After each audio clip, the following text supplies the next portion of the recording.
राजस्थान की प्रमुख लोक देवियां। और राजस्थान की लोक देवियों की जब अपन बात करते हैं ना, तो लोक देवता तो मैंने स्पष्ट कर दिया था क्या है। लोक देवता की परिभाषा क्या है भाई? ऐसे व्यक्ति जो साधारण समाज में जन्म लेकर अपने अच्छे उत्कृष्ट कार्यों की बदौलत लोगों के द्वारा पूजे जाते हैं, क्या कहलाते हैं? लोक देवता। और लोक देवियों की परिभाषा भी ऐसी है कुछ, ये अपने साधारण समाज में जन्म लेकर अपने उत्कृष्ट कार्यों की बदौलत लोगों के द्वारा पूजी जाने लगी, क्या कहलाती है? लोक देवियां। क्लियर यहां तक? तो अपना लोक देवियां जब स्टार्ट करते हैं तो लोक देवियों में पहली लोक देवी कौन सी आती है? मतलब सबसे बड़ी लोक देवियों की अपन बात करते हैं ना, तो पहले नंबर से अपन स्टार्ट करेंगे कौन सी? राजस्थान की लोक देवी में पहली अपन स्टार्ट करेंगे करणी माता। कौन सी माता? करणी माता। पहली कौन सी है? करणी माता। कौन सी माता? करणी माता। अब करणी माता की जब अपन बात करते हैं ना, तो सबसे पहले आता है कि करणी माता का जन्म कहां पर हुआ था? क्या कि करणी माता का जन्म कहां पर हुआ था? तो जब जन्म स्थल की बात करते हैं ना, तो करणी माता का जन्म स्थल कहां पर माना जाता है? जोधपुर में। कौन सी जगह? कौन सा गांव है? सुआप गांव।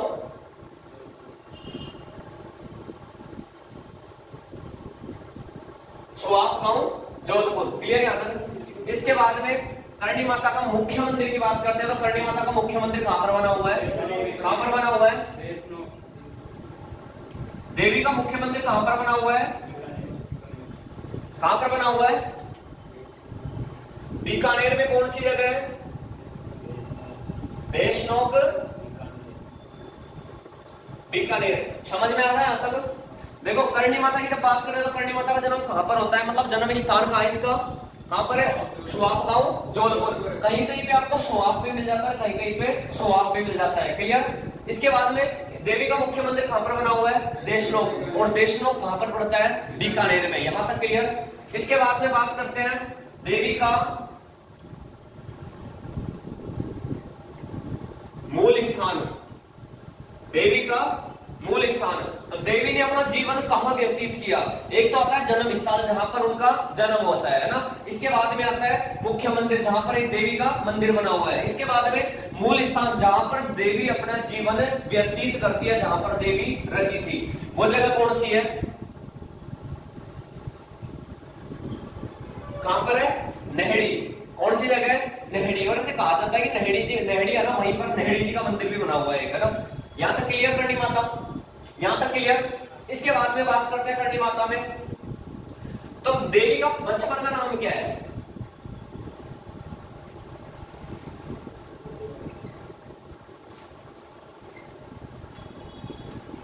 करणी माता को बचपन में किस नाम से पुकारा जाता था? कोई बता सकता है? पता है किसी को? करणी माता के बचपन का नाम क्या है? रिद्दुबाई। क्या नाम है? रिद्दुबाई। क्या नाम है?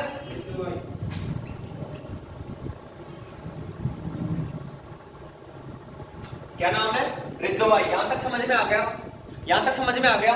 देखो करणी माता का जन्म तो होता है सुआप गांव, जोधपुर में। उसके बाद में करणी माता का मुख्य मंदिर कहां पर बना हुआ है? देशनोक, बीकानेर। इसके बाद में देवी का मूल स्थान कौन सा माना जाता है? कौन सा माना जाता है? नेहड़ी। कौन सा माना जाता है? नेहड़ी। और देवी का बचपन का नाम क्या है? बचपन का नाम क्या है? रिद्दुबाई। यहां तक समझ में आ गया? यहां तक क्लियर है? इसके बाद में बात करते हैं अपने करणी माता का विवाह जब होता है, तो विवाह होता किसके साथ है? पता है किसी को? तो करणी माता के पति का नाम क्या था?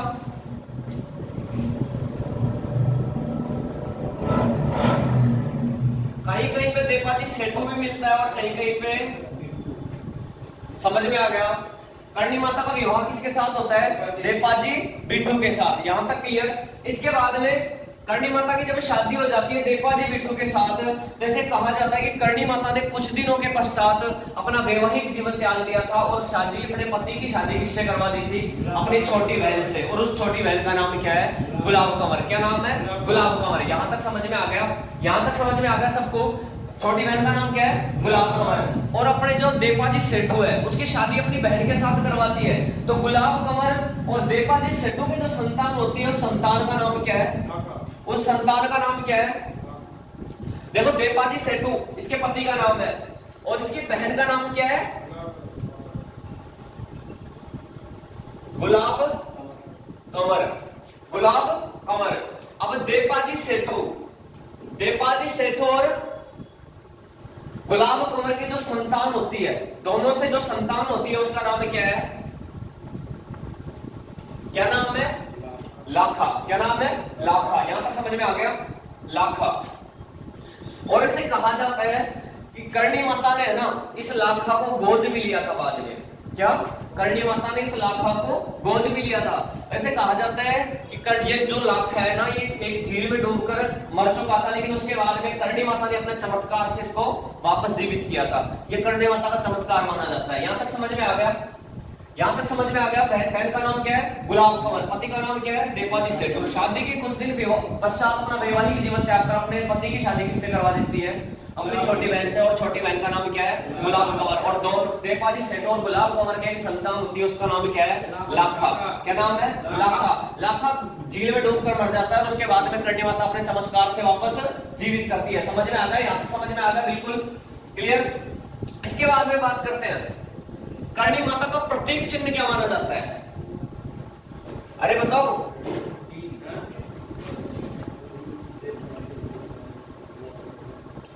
करणी माता का प्रतीक चिन्ह कोलायत। कोलायत झील बीकानेर में पड़ती है, उसमें लाखा के डूबने से मृत्यु हो गई थी। उसके बाद में करणी माता ने अपने चमत्कार से वापस जीवित किया था। क्लियर? यहां तक करणी माता का प्रतीक चिन्ह क्या माना जाता है? क्या माना जाता है? चील पक्षी। समझ में आ गया? क्या माना जाता है? चील पक्षी। और से कहा जाता है कि कुछ चीलें आती है और वहां पे परिक्रमा भी लगाती है रोज। ऐसे कहा जाता है कि 7 चीलें आती है और रोज परिक्रमा भी लगाती है। समझ में आ गया? यहां तक आ गया? प्रतीक चिन्ह क्या है? प्रतीक चिन्ह क्या है? चील पक्षी। इसके बाद में अपन और बात करते हैं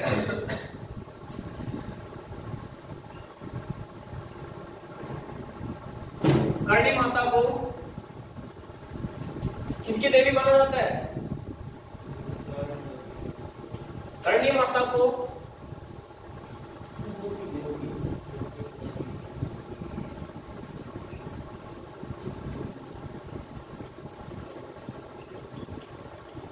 करणी माता को चूहों की देवी माना जाता है। इसकी?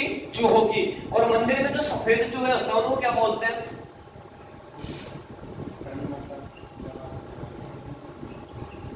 सफेद चूहे क्या कहलाते हैं?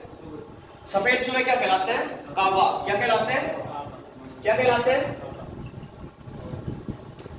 करणी माता के मंदिर में जो सफेद चूहे होते हैं वो क्या कहलाते हैं? काबा। क्या कहलाते हैं? काबा। और ऐसे कहा जाता है कि मंदिर में अगर करणी माता के मंदिर में भी कोई जाता है और परिक्रमा के दौरान अगर उसको सफेद चूहे के दर्शन हो जाते हैं तो वो शुभ माना जाता है। यहां तक आगे समझ में? वो क्या माना जाता है? शुभ माना जाता है अगर सफेद चूहे के दर्शन होते हैं। ये नहीं कि ऐसे ही कहीं पे भी देख लिए, जानबूझकर देखने के लिए उधर चल जाओ, ऐसे नहीं। जब अपन परिक्रमा दे रहे होते हैं, अगर उस टाइम पे अगर करणी माता के सफेद चूहे होते हैं, अगर उनके दर्शन अपन को हो जाते हैं तो वो करणी माता का आशीर्वाद माना जाता है। यहां तक समझ में आ गया? यहां तक समझ में आ गया? सफेद चूहे क्या कहलाते हैं? काबा। सफेद चूहे क्या कहलाते हैं? काबा। यहां तक हो गया क्लियर? करणी माता का प्रतीक चिन्ह क्या है? चील पक्षी। क्या है? चील पक्षी। इसके बाद में करणी माता के चूहों की देवी कहा जाता है। सफेद चूहे क्या कहलाते हैं? काबा। और करणी माता का जन्म कौन से कुल में हुआ था?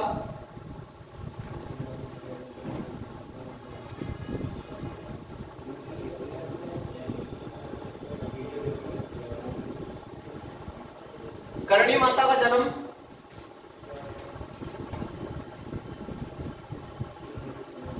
चारण कुल में हुआ था। किसमें?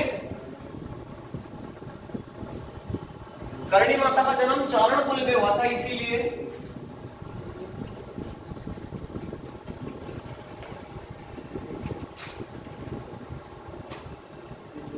करणी माता को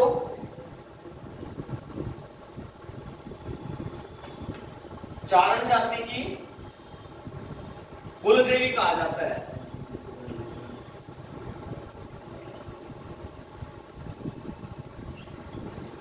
यहां तक समझ में आ गया? चारण जाति में इनका जन्म होता है, इसलिए चारण कुल में जन्म होता है, इसलिए चारण जाति की कुल देवी मानी जाती है। कौन सी माता? करणी माता। कौन सी माता? करणी माता। देवी का मेला कब आयोजित होता है? पता है किसी को? करणी माता का मेला किस दिन आयोजित होता है? कब आयोजित किया जाता है पता है? नवरात्र में आयोजित होता है।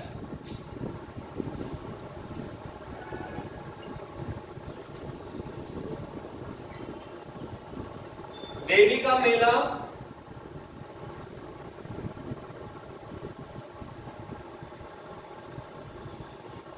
नवरात्र में आयोजित होता है। समझ में आ गया? मेला कब आयोजित होता है? नवरात्र में। मेला कब आयोजित होता है? मेला कब आयोजित होता है? नवरात्र में। समझ में आ गया?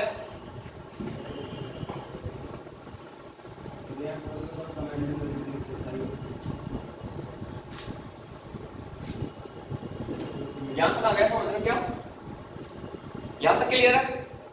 यहां तक कोई डाउट किसी को? इसके बाद में है ना, एक आती है कौन सी माता?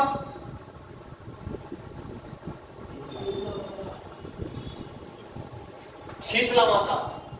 और शीतला माता का मुख्य मंदिर कहां पर बना हुआ है? शीतला माता का मुख्य मंदिर कहां पर बना हुआ है?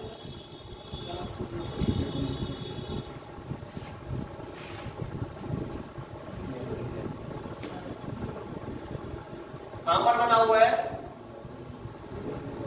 चाक्षु कहां पड़ता है? चाक्षु कहां पड़ता है?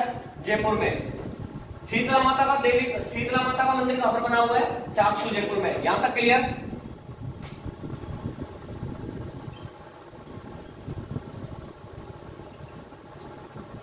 शीतला माता के मंदिर में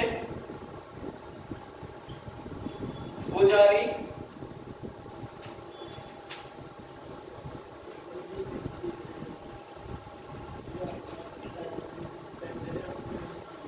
शीतला माता के मंदिर में पुजारी कौन होता है? खुमार। कौन होता है? खुमार। खुमार जाति का लोग खुमार जाति के लोग इनमें मंदिर में क्या होते हैं? पुजारी। समझ में आ गया? और देवी की सवारी क्या है?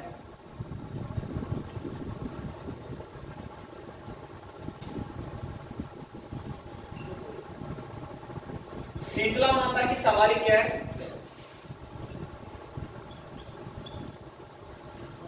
शीतला माता की सवारी क्या है? गधा। क्या है? गधा। क्या है? गधा। और कोई बता सकता है कि गधों का सबसे बड़ा मेला कहाँ आयोजित होता है? राजस्थान में। पता है किसी को? जयपुर में। जयपुर में भी कौन सी कोई जगह तो होगी? जयपुर में कौन सी जगह है? पता नहीं किसी को? जयपुर में अपने एक ग्राम पड़ता है लूणियावास गांव। कौन सा? लूणियावास गांव पड़ता है। वहां पर गधों का सबसे बड़ा मेला आयोजित होता है। और ये पड़ता है, अपने गोनेर का नाम सुना है क्या? गोनेर के पास ही पड़ता है। कौन सा? लूणियावास गांव अपने जयपुर में पड़ता है। समझ में आ गया? यहां तक समझ में आ गया? इसके बाद में बात करते हैं देवी को और किसकी देवी माना जाता है?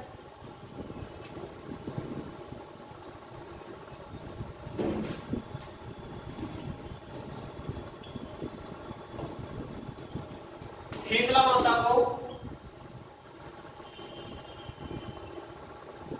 बांसवाड़ा की देवी भी कहा जाता है।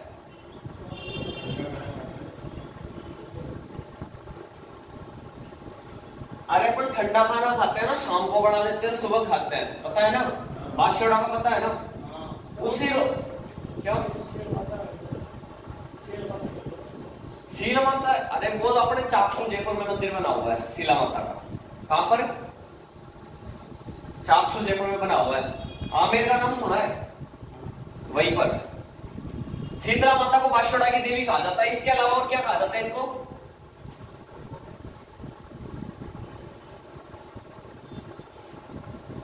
शेडल माता भी कहा जाता है।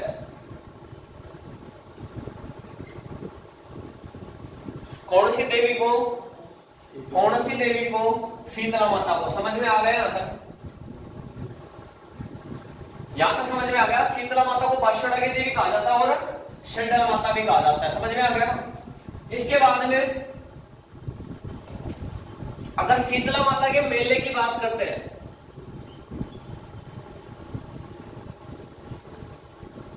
देवी का मेला कब आयोजित होता है? कब आयोजित होता है?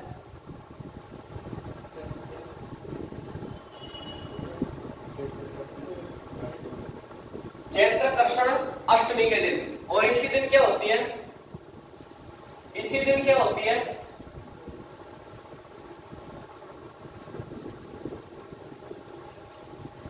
इसी दिन क्या होती है? शीतलाष्टमी। क्या होती है? शीतलाष्टमी। समझ में आ गया? चैत्र कृष्ण अष्टमी को देवी का मेला आयोजित होता है और इस दिन क्या होती है? शीतलाष्टमी।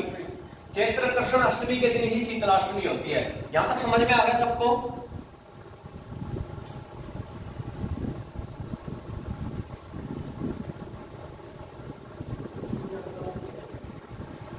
क्या आ गया ना समझ में?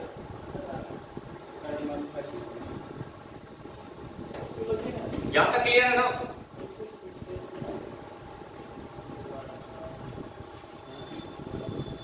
अपने सैनिकों की देवी किसको बोलते हैं? किसको पता है क्या? कौन सी माता? तनोट माता। कौन सी माता? तनोट माता। और अपने मधुमक्खियों की देवी कौन सी माता को बोलते हैं? एक तो मधुमक्खियों की देवी, एक किसके? सैनिकों की देवी, एक बांसुड़ा की देवी, एक बांसुड़ा की देवी। तो क्लियर हो गई ना कौन सी माता है? शीतला माता। सैनिकों की देवी कौन सी है? तनोट माता। उसके अलावा मधुमक्खियों की लोक देवी कौन सी है? कौन सी है? जीण माता। और इसके अलावा अपने चूहों की देवी कौन सी है? करणी माता। कौन सी माता? करणी माता। और करणी माता के बारे में है ना एक दो फैक्ट छूट गए। मेहरानगढ़ दुर्ग की जब नींव रखी हुई थी ना, तो वो भी करणी माता ने अपने हाथों से रखी थी। और उसके अलावा बीकानेर साम्राज्य की स्थापना भी राव बीकानेर किसके आशीर्वाद से करता है? करणी माता के आशीर्वाद से। यहां तक क्लियर?